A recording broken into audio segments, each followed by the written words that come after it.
heart dysfunction. So it is I think most of the hospital nowadays, the majority cause of the related this is the part with a lot of bundles have been created for in this how to combat.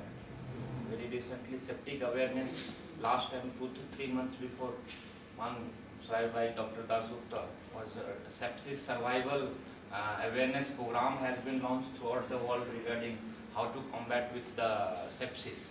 It is a very challenging, particularly for geriatric patient in this urosepsis and CAP, community acquired pneumonia. These are the two major sources.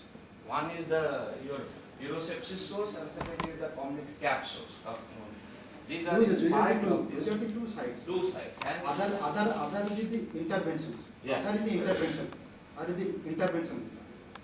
And these are the, if we are not able to get the pinpoint, mostly it is a urosepsis.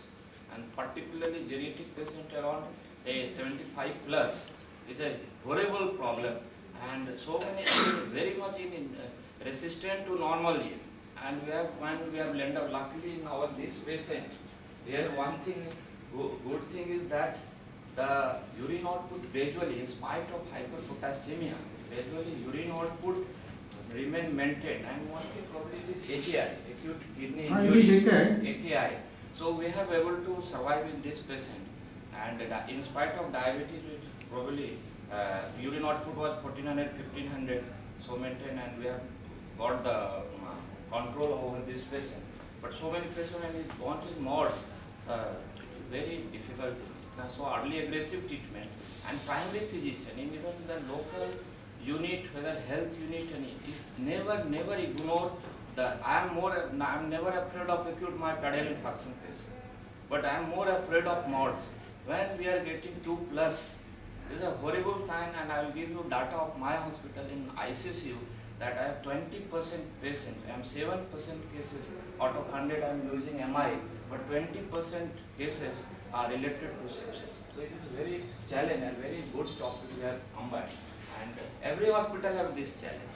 And we are, that's why sepsis surviving scheme has been launched for throughout the. Right, sir, this is very much for critical care. This is survival. All the what doctors should note is catheterization is very important, because all these elderly patients are doing catheterization, and we should have a note while the dresser or somebody is doing catheterization. The maintenance of asepsis is very important, because so many patients coming from the other nursing homes with asepsis. So that is very important. While doing catheterization, we should prevent iatrogenic. Most threatening part of this patient was this ECG change. ECG change was putting so much of tension to me, at least, because QRS was at any point of time was anticipating that there will be BL and assist. Even sisters also. Incidentally, I would like to describe. I am from a very small hospital called Safdarjung Hospital, where I did my house job in anesthesia and surgery. My